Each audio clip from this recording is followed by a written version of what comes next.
Beyond Shadowgate is a sequel to the first game called Shadowgate. This one was released in 1993, and it was released 3 years after one of my all-time favorite graphic adventures, The Secret of Monkey Island.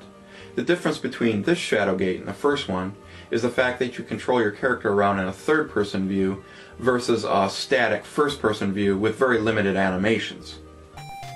The first Shadowgate was about a hero who became king after the fall of Shadowgate. Beyond Shadowgate revolves around his son and his adventure to clear his name after being blackmailed and thrown into prison for his father's death. He must now escape prison and claim the throne. Compared to the first Shadowgate, the selection of items and actions are much easier. You can quickly scroll through your actions when you need to switch from looking to picking up an item or talking to someone. You can also attack an enemy real time instead of just clicking on them. This was a nice touch, but it is a little more troublesome than it should be. I repeatedly died over and over right in the beginning of the game because I could not attack the guards fast enough. Eventually I just ran past them. I actually preferred just choosing my method of attack in the first Shadowgate versus using the real-time attack. The character animations are great and very fluid. This was a nice touch to the game. It does help to make the game a little more interesting. Even the torches burning on the wall added a nice touch. The other big difference from the first one is the fact your quest takes you all over the land instead of just inside Castle Shadowgate. I did like this because it gave you more of a variety of backgrounds and places to explore. You will journey through caverns, towns, dungeons, and open plains to complete your quest. Here's the thing I did not like about it. The first Shadowgate had a very dark and serious mood to the game. I really like how they gave the game that type of feel.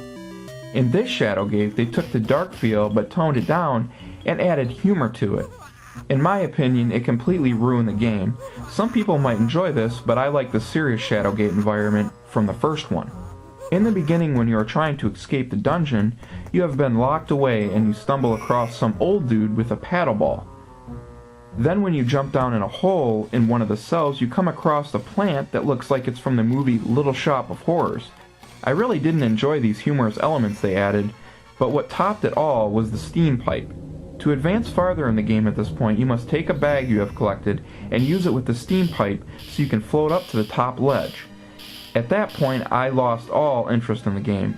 Using a bag to collect steam to make your own hot air balloon, that's just ridiculous for this type of game.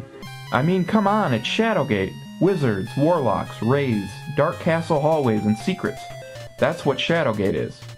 Not paddle balls, minotaurs that look like reindeer, and laughs from knights that will drive you insane.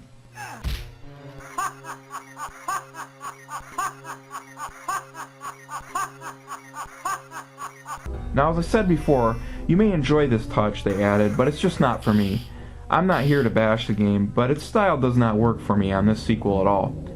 Don't get me wrong, I do like humorous graphic adventures like Monkey Island. I think it works better for that theme.